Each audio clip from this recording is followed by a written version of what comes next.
En mi corazón guardo tu palabra, porque es una lámpara a mis pies, alumbra mi camino y me enseña dónde iré. Me enseña a ser prudente, en tu yo me deleitaré, porque tu palabra es viva, tu palabra es eficaz, para corregir mi vida y contarte en ella no pecar, y me instruye en tu justicia por sendas y gozo de alma. La suma de tu palabra es verdad. En mi corazón guardo tu palabra, a mi boca es dulce más que miel, aún por el camino también la compartiré. Tu palabra es por siempre, mejor tu ley que oro y plata es, porque tu palabra es viva, tu palabra es eficaz, para corregir mi vida y contarte en ella no pecar, y me instruye en tu justicia por sendas y gozo de alma. La suma de tu palabra es verdad. En mi corazón guardo tu palabra, porque es santa, perfecta y buena es.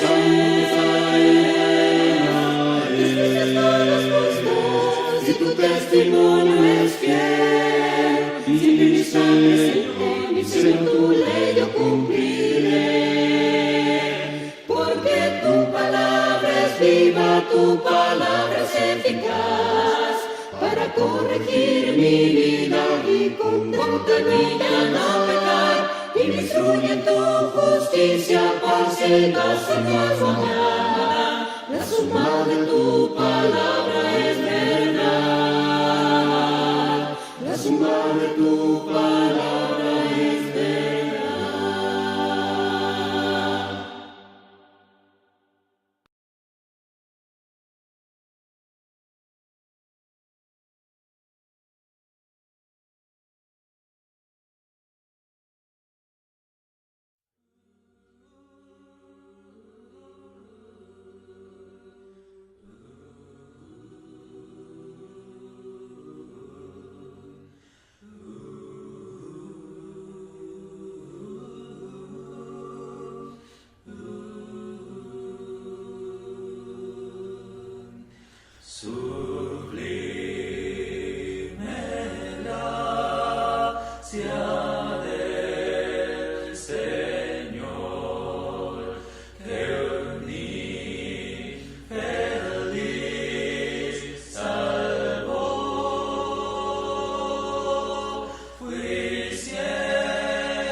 Hey.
Una vez perdido vivía yo, lejos y vagante en error, mas la voz de Cristo me alcanzó, me llamó con tierno amor. Hay un nombre nuevo en la gloria, mío es, sí mío es, y los ángeles cantan la historia, salvo es el pecador. Oh, hay un nombre nuevo en la gloria, mío es, sí mío es, todos mis pecados ya son perdonados. Gloria al Señor. En la Biblia dice que salvo soy por la gracia de Jesucristo, y por fe en su nombre a la gloria voy, porque Él me rescató. Hay un nombre nuevo en la gloria, mío es, sí mío es, y los ángeles cantan la historia, salvo es el pecador. Oh, hay un nombre nuevo en la gloria, mío es, sí mío es, todos mis pecados ya son perdonados. Gloria al Señor.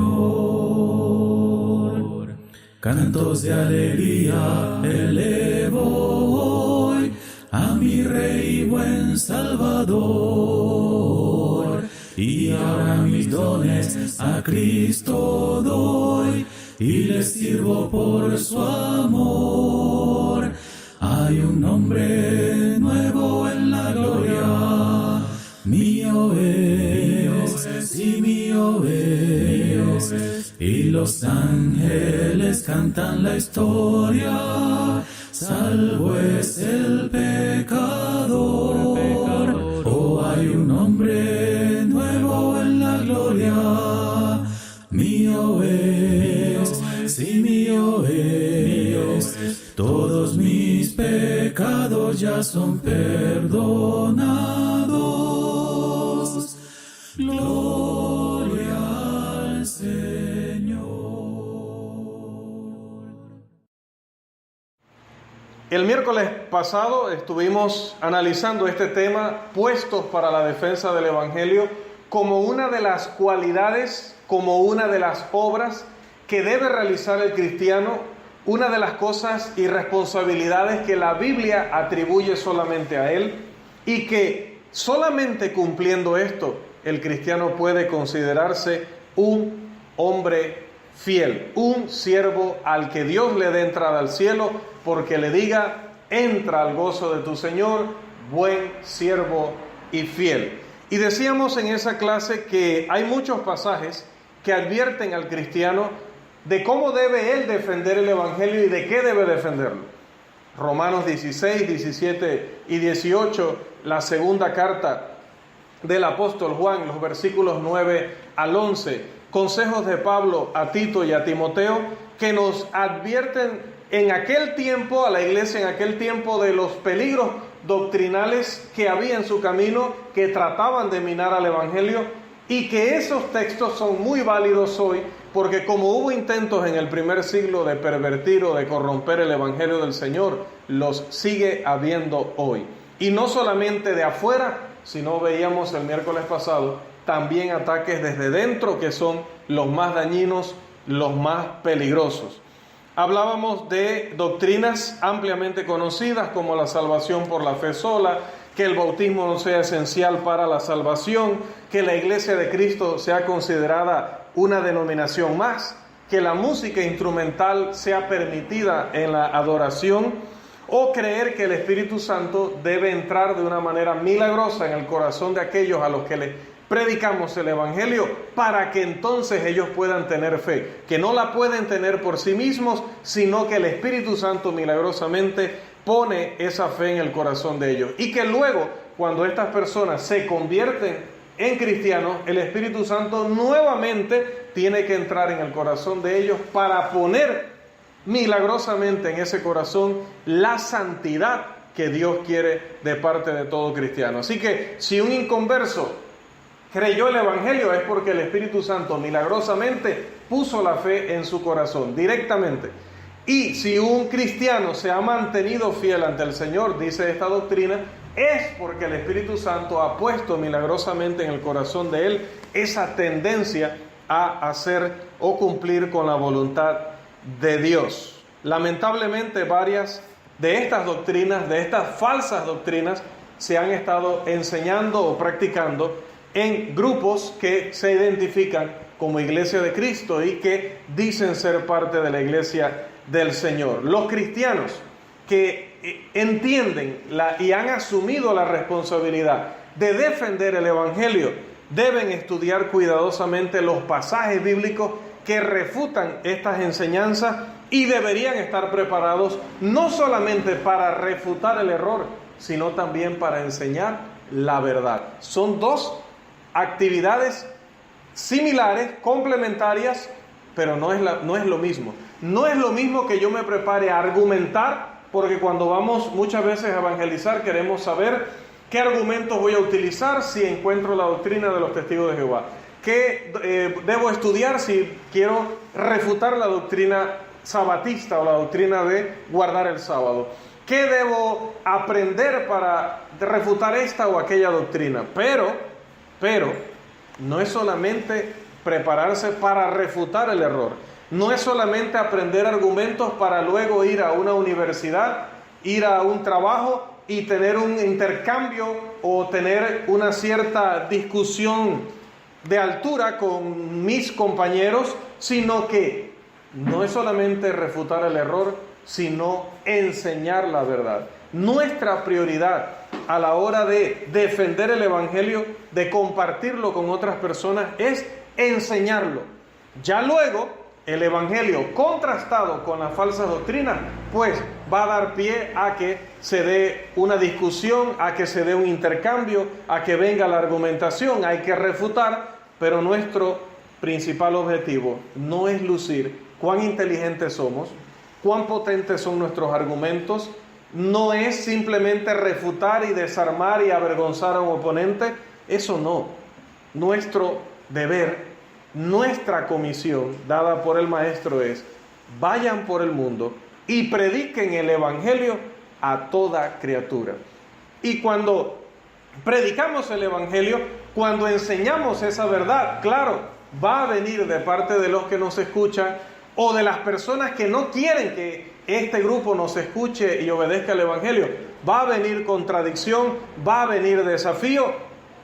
Entonces, obviamente, como dice Pedro, el cristiano ha de estar preparado para presentar defensa ante cualquiera que demande de él una respuesta. Es vitalmente importante que los debates mencionado anteriormente, los debates que se han escrito en la hermandad o se han transcrito en la hermandad, que se han dado sobre todo en los Estados Unidos, donde los hermanos han realizado estos debates y los han puesto por escrito, que nosotros tengamos el detalle de, obviamente, si ya se encuentran en español, poder adquirirlos, comprarlos y leerlos, en lugar de leer una novela, en lugar de leer un libro de ficción, en lugar de leer un libro de historia, o en lugar de simplemente leer cualquier revista o documental, o sentarnos a veces 2 horas o 3 horas a ver un programa de televisión.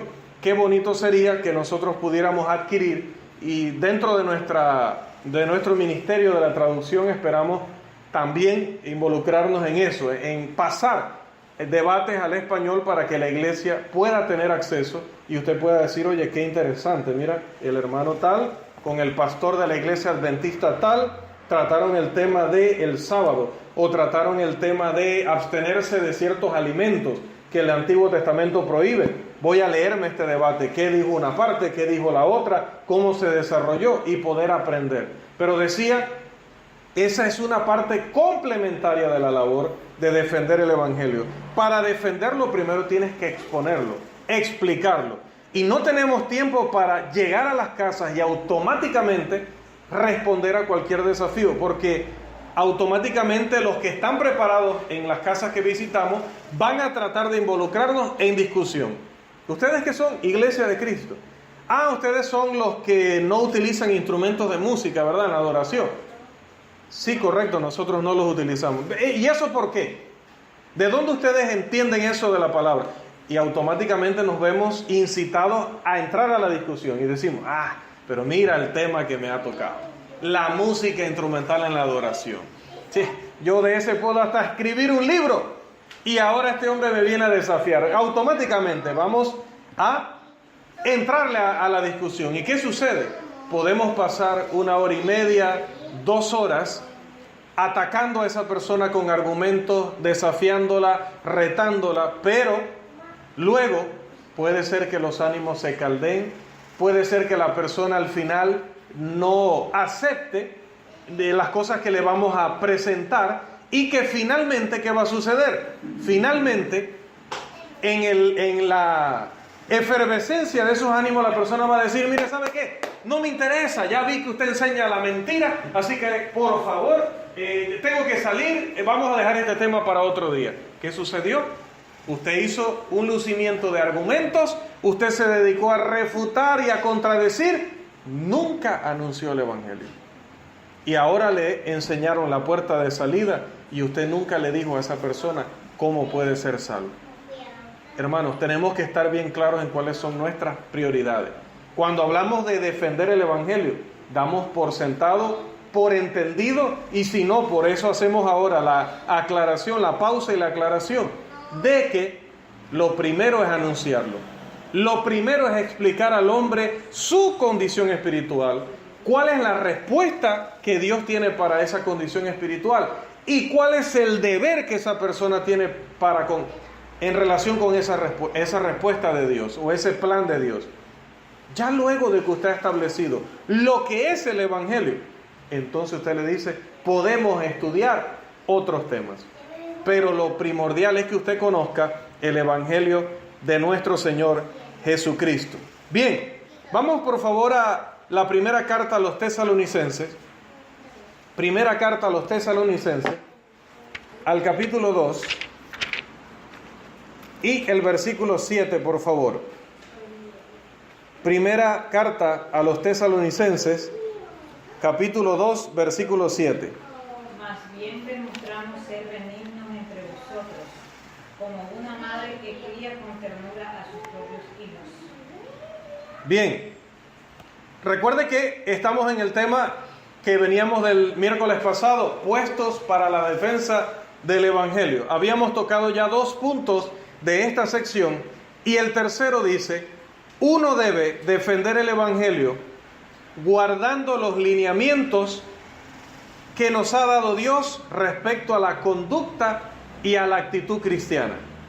Uno debe defender el Evangelio guardando los lineamientos que nos ha dado Dios respecto a la conducta y a la actitud cristiana. Debemos defender el Evangelio, sí, pero Dios ha dado instrucciones acerca de qué manera lo debemos defender y con qué actitud lo debemos defender. Miren lo que dice Primera de Tesalonicenses 2:7. Dice que cuando el apóstol Pablo anunció el Evangelio y sus colaboradores anunciaron el Evangelio en esa región, dice que fueron benignos entre ellos, como una madre que cría con ternura a sus propios hijos. En el Nuevo Testamento no había tensión, en el sentido de que no había conflicto entre proclamar el Evangelio, defenderlo con gran poder, pero al mismo tiempo mantener una actitud y un tono de discusión que fueran un ejemplo, que siguieran ese lineamiento que había dado Jesús. Jesús se encontró en su ministerio terrenal con muchos opositores, o con personas que simplemente no le entendían o no le creían. El ejemplo de Jesús, el maestro de maestros, es el nuestro cuando salimos a predicar. No es a mi manera, no es con mis formas, es que ya Cristo dejó el ejemplo. Y Él me dice a mí que a la hora de ir a predicar el Evangelio, aunque haya oposición, aunque haya incredulidad, aunque haya ignorancia, aunque haya un montón de actitudes como cantidad de personas haya escuchándome, yo debo mantener esa preocupación, ese interés, ese amor que tiene la madre que está preocupada por ese hijo que probablemente le contesta, que se le revela, que hace lo contrario de lo que se le pide, pero que ella está interesada y no se cansa en que él entienda el porqué, la razón de las instrucciones, la razón que es su bienestar y las consecuencias de no hacer lo que se le está pidiendo o de hacer lo contrario de lo que se le ha dicho. También en la segunda carta a los Corintios, en el capítulo 1, en los versículos 23 y 24, encontramos las siguientes palabras del apóstol Pablo. Segunda de Corintios, capítulo 1, los versículos 23 y 24. Mas yo invoco a Dios por testigo sobre mi alma, que por ser indulgente con vosotros no he pasado todavía a Corinto, no que nos enseñoremos de vuestra fe, sino que colaboramos para vuestro gozo, porque por la fe estáis firmes. ¿Qué le parece? Aunque los corintios no habían corregido varios de los problemas por los que Pablo les escribió la primera carta, no por eso Pablo en la segunda los trata de una manera despectiva, de una manera áspera o con un tono de general o de comandante siendo abusivo o irrespetuoso con ellos. Mire las palabras de él. Hemos tratado de no enseñorearnos de vuestra fe. Hemos tratado de ser colaboradores de su gozo.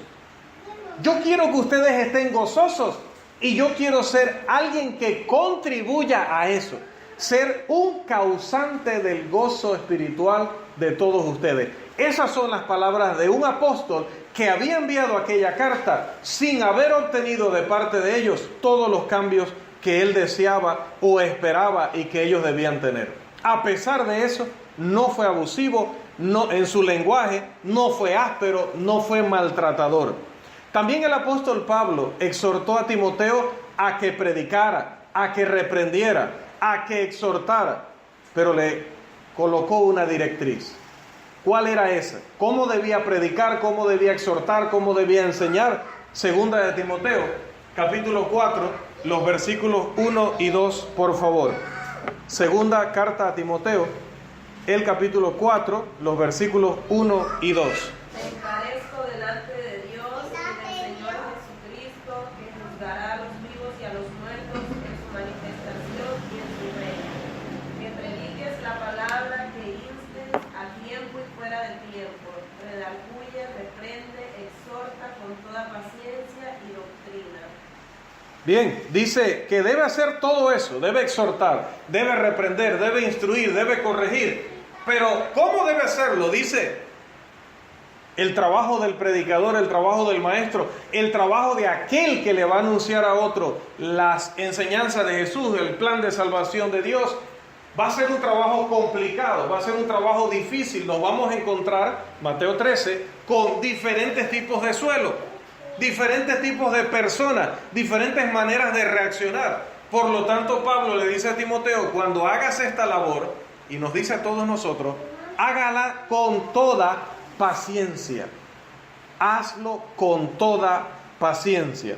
Y previamente, Pablo había alertado a Timoteo de evitar contiendas necias y sin provecho, y le instruyó con las siguientes palabras. Voy a leerlas acá porque es muy claro. Es la cita, segunda de Timoteo, capítulo 2, los versículos 24 y 25, pero voy a leerlo acá porque siento que el lenguaje es muy claro y muy acertado con lo que Pablo quiso decir en el texto original. Dice el pasaje: El siervo del Señor no debe ser rencilloso, sino amable para con todos, apto para enseñar, sufrido, corrigiendo tiernamente a los que se oponen, por si acaso Dios les da el arrepentimiento que conduce al pleno conocimiento de la verdad. Dice, corrigiendo tiernamente a los que se oponen. Recuerda el caso de cuando no recibieron a Jesús y a sus apóstoles en una aldea de Samaria. O sea, hasta que eran samaritanos, diría el judío, ¿no? El discípulo, desde su perspectiva judía, hasta que son samaritanos. Y no nos quieren recibir. O sea, son medios perdidos. Ahora se terminaron de perder. Entonces, ¿qué hay que hacer con ellos? Hay que aniquilarlos. Dice Señor Jesús, y con aquella seguridad, Juan y Jacobo, ¿no? Los hijos del trueno. Señor, si tú nos permites, vamos a hacer que descienda fuego del cielo y los consuma. ¿Recuerdan? Y Jesús le dice, ustedes no saben de qué espíritu son. No saben de qué espíritu son. Pero les voy a decir de qué espíritu deben ser. El siervo de Dios debe ser amable para con todos, no rencilloso, apto para enseñar, sufrido, que tenga ternura para corregir a los que se oponen, porque quizá de esa manera estas personas puedan reaccionar y escapen del lazo del diablo, porque eso es lo que Dios quiere, que procedan al arrepentimiento. Dios no quiere que nosotros hagamos una lista negra aquí y exterminemos a todos los hermanos que no estén caminando rectamente según menciona o enseña el Evangelio. Dios no quiere exterminarlos. Dios no quiere que los expulsemos. Dios no quiere que levantemos el do de la santidad y de la correctividad y terminemos sacando a todo el que se nos desvíe apenas lo haga. Porque es que le hemos tenido ya mucha paciencia. Pero es que Dios te ha tenido toda la paciencia que los años de tu edad te indican. Y sigues aquí.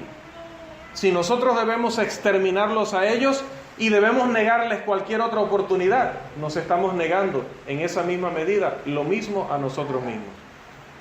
Por lo tanto, debemos tener ese equilibrio entre no patrocinar el pecado, no aplaudir el pecado, pero al mismo tiempo no sentir que la única manera de que la iglesia sea salva es exterminando a todo aquel que de una manera u otra no nos agrade en su actitud o en sus acciones. Debemos hacer las correcciones, debemos defender la verdad de Dios, debemos implementar siempre lo que Dios ha enseñado, pero todas las instrucciones que el apóstol le está dando a Timoteo y la forma en que Pablo se comportó con las iglesias nos dice a nosotros cómo lo debemos hacer. No hay mejor manual para defender el Evangelio que seguir el ejemplo de un hombre como el apóstol Pablo, que precisamente fue quizás el máximo expositor en enseñanza, pero también en vida, de lo que es defender el Evangelio.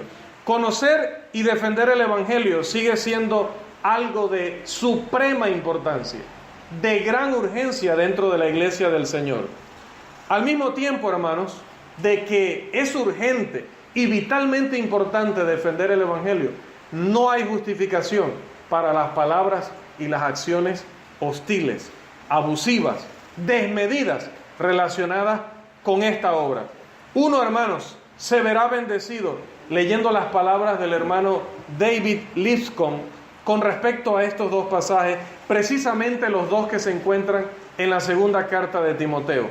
De las 2 páginas y media que este escritor cristiano dedicó a desarrollar las ideas de estos pasajes, vamos a tomar algunas líneas y las voy a compartir esta noche con ustedes y con todos aquellos que luego a través del audio nos van a escuchar, van a tener esa gentileza de escucharnos. Dice el hermano David Lipscomb: la gentileza con un apetito por enseñar y la paciencia hacia quienes están en el error y que se oponen a la verdad es compatible con la firmeza y fidelidad a mantener la verdad. Los sentimientos e impulsos de la carne, las emociones y rivalidades de la controversia, el deseo de desenmascarar el error y de hacer evidente que este es algo indigno, todos tienen una tendencia a llevarnos a olvidar que el Señor demanda un trato cortés hacia los demás. Él demanda que demos la misma consideración a los errores y fallas de otros que aquel que recibiríamos y esperaríamos de ellos en cuanto a nuestros errores y fallas. Esto no significa que debemos pasar por alto sus errores o dejar las faltas sin su debida reprensión, sino que Dios exige que los tratemos a ellos amablemente y que respetemos sus sentimientos mientras les estamos corrigiendo. Hermosas palabras y muy acertadas que da el hermano, como decía, en el comentario que hace de estas líneas, analizando precisamente las instrucciones de Pablo a Timoteo. Y gracias a Dios, este consejo, esta exhortación, esta aplicación ha podido ser conservada casi por 200 años para que hoy nosotros la pudiéramos leer y meditar en que es una gran realidad. Cuarto, en defensa del Evangelio, en la defensa del Evangelio uno debe esmerarse en animar y entrenar a otros para defender el Evangelio. En la defensa del Evangelio uno debe esmerarse en animar y entrenar a otros para que defiendan el Evangelio. Por favor, Filipenses capítulo 1, versículo 17. Filipenses capítulo 1, versículo 17. Colosenses capítulo 1, versículo 28. Y Primera de Timoteo, Primera de Timoteo capítulo 2, versículo 7. Vamos a leer los anteriores. Filipenses 1:17 y Colosenses 1:28. Amén. Pero nosotros por amor, sabiendo que estoy puesto para la defensa del Evangelio. Ahí está la frase de la cual tomamos el título de nuestra lección. Por favor, otra vez, hermana. 1:17. Filipenses. ¿O alguien que le apoye? Pero nosotros por amor, sabiendo que estoy puesto para la defensa del Evangelio. Dice, otros hacen las cosas, la obra de Dios, por rivalidad y por contienda. Nosotros lo hacemos por amor, sabiendo que estamos puestos para la defensa del Evangelio. Colosenses 1:28. A quien anunciamos, amonestando a todo hombre y enseñando a todo hombre en toda sabiduría, a fin de presentar perfecto en Cristo Jesús a todo hombre.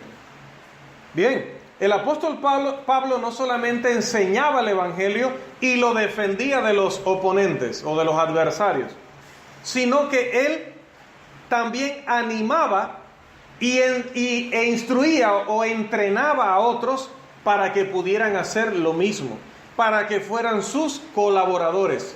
En especial, recordamos el caso de uno de ellos. El apóstol Pablo no solamente enseñaba él y defendía él el Evangelio, sino que entrenaba a otros para ser sus colaboradores en la misma obra. En especial recordamos a uno en especial, que él lo formó como su gran colaborador. ¿Ese quién fue? Timoteo, a quien precisamente el apóstol le instruye a que él debe hacer lo mismo que el apóstol había hecho con él. Segunda carta a Timoteo, el capítulo 2 y el versículo 2, por favor. Segunda carta a Timoteo, el capítulo 2 y el versículo 2. Y lo que has oído de mí en la presencia de muchos testigos, eso encarga a hombres fieles que sean idóneos para enseñar también a otros. Así ha sido y así debe ser siempre. El siervo de Dios debe enseñar y a su vez animar a otros a que compartan esa misma verdad con los demás. Estas personas deben ser fieles y deben ser idóneas para enseñar. Pero está el deber en cada uno de nosotros que si ya conocemos el Evangelio y lo estamos defendiendo, como Pablo, pues ahora toca animar a otros a hacer lo mismo. Por eso estamos tratando nosotros acá de involucrar a los varones en la labor de la enseñanza. No lo estamos haciendo porque queremos quitarnos trabajo de encima, no porque queremos tener algún tipo de descanso o vacaciones, sino porque es necesario, es parte de la labor de defender el Evangelio, porque los que estamos acá adelante no estaremos para siempre. Siempre hay que dejar hombres fieles e idóneos que puedan continuar esta labor. En ocasiones uno puede ofrecer una palabra de amonestación, de consejo y aún de reprensión. Cuando animamos a un individuo a dar un mejor servicio o a enseñar a otros dentro o fuera de la congregación.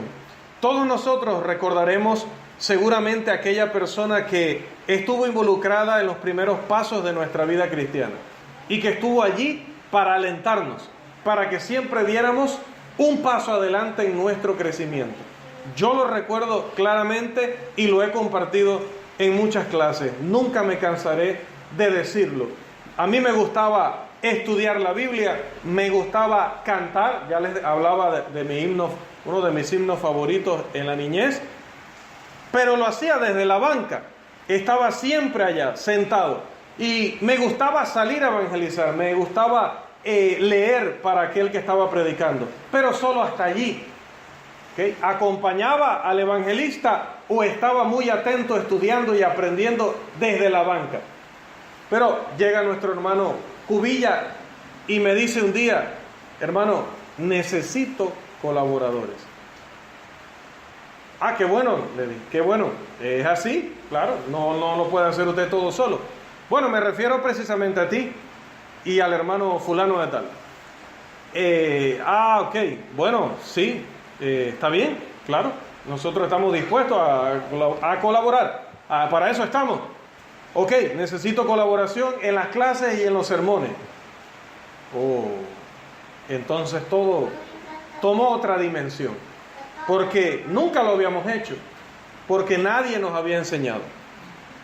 Tenía 14 años y a los 9 había intentado un sermón que duró como 10 minutos, o a mí me pareció que duró 10 minutos, quizás duró menos. Nunca más lo había intentado. Con esa experiencia había tenido para saber que yo no estaba para esto. Yo no era de los que se paraba para hablar en público, enseñar y adoctrinar a otros. Esa no iba a ser mi labor. Esa no era mi cualidad, no era mi virtud. Así que yo continué en los años, o esos otros 6 años, allí sentado, como colaborador moral, desde allá. Pero el hermano viene y nos dice: necesito. Y por favor, si podemos empezar el próximo domingo, sería genial. El próximo domingo cuento con que usted nos va a ayudar. No se preocupe que tiene que ser de 30 minutos, o 50 minutos, o de 90 minutos. No. Usted lleve pasajes que usted considere que van a instruir a la congregación, la van a edificar y compártalo con los hermanos. Ya, eso es todo, hermano, no tiene ninguna complicación. Claro, él no había vivido, decía yo, ¿no? Ese sermón que yo había predicado, no me había visto. Si me hubiera visto, lo decía yo mentalmente, no me estaría hoy diciendo que si lo quiero volver a hacer. Muchas cosas no las entendía. Pero gracias a que él me dio ese empujón literal al ministerio de la enseñanza y de la predicación, pues hoy no lo hago tan bien, no lo hago tan mal, pero lo estoy haciendo porque alguien algún día me dijo: hazlo y te toca el domingo. Si hubieran esperado hasta que yo dijera: hermano, quiero hacerlo, probablemente hoy seguiría en esa banca, muy bien adoctrinado, pero solo hasta allí. Muy bien adoctrinado y ya. Cuando una vida así termina, hermanos, una vida donde te involucraron, una vida donde te dieron ese ánimo, ese entrenamiento para que también fueras un defensor del Evangelio, entonces, y solo entonces, cuando has aceptado el reto, cuando lo has llevado a cabo, cuando lo has hecho con amor, con seriedad, con responsabilidad, con ese desinterés de que no es que Dios tiene que recompensarte con un buen salario, con riqueza, o con el trabajo que tú y yo deseamos, o con la casa que tú y yo deseamos. No, sin necesariamente tener el interés de recibir algún tipo de remuneración o de recompensa por lo que hacemos, sino que lo haces porque sirves a Dios y a la iglesia. Lo haces porque sabes que es tu responsabilidad, que cuando te convertiste en cristiano se convirtió en tu deber. Entonces, al término de esa vida, estás listo y estoy listo para encontrarme con Dios, con la certeza de que hemos guardado la fe, de que hemos peleado la buena batalla y de que ahora confiamos plenamente en que Dios está listo para cumplir sus promesas, de esa promesa que nos dio a conocer por medio del Evangelio, esa promesa que el Señor ha dado porque el Señor aprueba a aquel que se involucra en la obra y que busca darle gloria simplemente a Él. ¡Qué privilegio, hermanos! ¡Qué privilegio nos ha dado Dios al designarnos como defensores de la verdad! Y qué hermoso es saber que al final de esa carrera, sin Dios estar obligado a hacerlo, nos tiene preparada una maravillosa recompensa. Es responsabilidad de todos estar puestos en cada lugar donde Dios nos ha ubicado estratégicamente para que ante el mundo defendamos su palabra. Que el Señor les bendiga.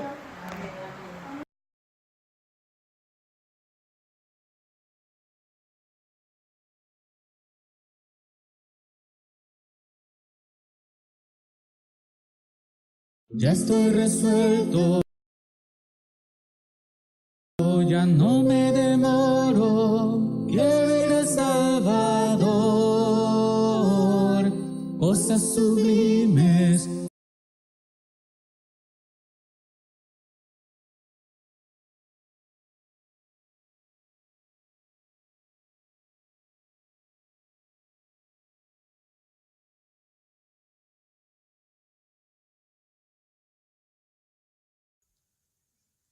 Ven, ven a cantar a nuestro Padre.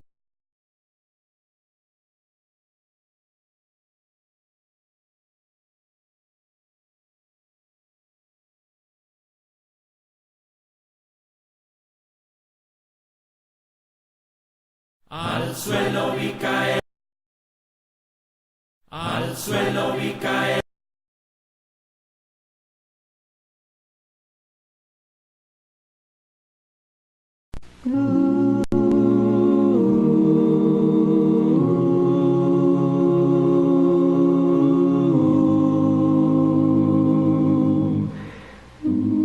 Heme aquí en tu presencia, alzando mis manos a ti. Heme aquí alabando al Señor que me ama a mí. No tengo palabras para decir cómo me siento, simplemente no sé yo qué decir. Y no soy digno de hablar tu santo nombre, pero dices que me amas sin pedir.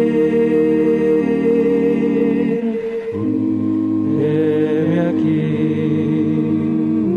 en tu presencia, alzando mis manos a ti. Heme aquí alabando al Señor que me ama a mí. Nunca pensé que esto pudiera ser así. Nunca pensé que fuera yo, pero me encontraste cuando moría en oscuridad. Me viste con amor y tuviste de piedad. Heme aquí en tu presencia, alzando mis manos a ti. Heme aquí, alabando al Señor que me ama a mí. Heme aquí en tu presencia, alzando mis manos a ti. Heme aquí, alabando al Señor que me ama a mí. Al Señor que me ama a mí.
En mi corazón guardo tu palabra, porque es una lámpara a mis pies, alumbra mi camino y me enseña dónde iré. Enséñame a ser prudente, tú y yo me deleitaré, porque tu palabra es viva, tu palabra es eficaz, para corregir mi vida y contra mí ya no pecar, y me instruye en tu justicia por siglos y por su alma. La suma de tu palabra es verdad. En mi corazón guardo tu palabra, a mi boca es dulce más que miel, aun por el camino también la compartiré. Tu palabra es por siempre, mejor tu ley que oro y plata es. Porque tu palabra es viva, tu palabra es eficaz, para corregir mi vida y contra mí ya no pecar, y me instruye en tu justicia por sendas y más andar. La suma de tu palabra es verdad. En mi corazón guardo tu palabra, porque es santa, perfecta y buena es. Tus juicios todos justos y tu testimonio es fiel. Siempre mi sangre, Señor, mi Señor, tu ley yo cumpliré. Porque tu palabra es viva, tu palabra es eficaz, para corregir mi vida y contra mí ya no pecar, y y destruyen tu justicia, paz y mañana. La suma de tu palabra es verdad. La suma de tu palabra es verdad.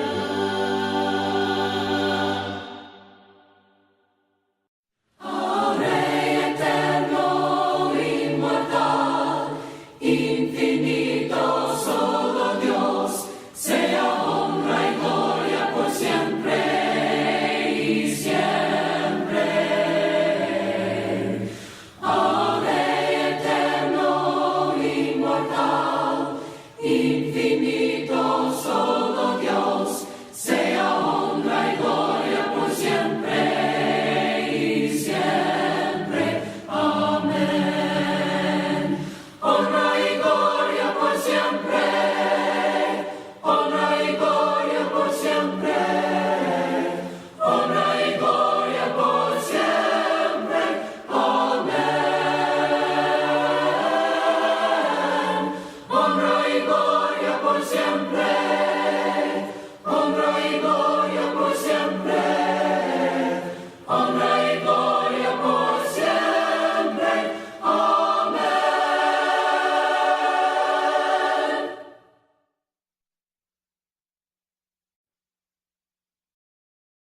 Oh Rey eterno, inmortal, infinito, solo Dios, sea honra y gloria por siempre y siempre. Oh Rey eterno, inmortal, infinito, solo Dios, sea honra y gloria por siempre y siempre. Amén. Honra y gloria por siempre. Honra y gloria por siempre. Honra y gloria por siempre. Amén. Honra y gloria por siempre.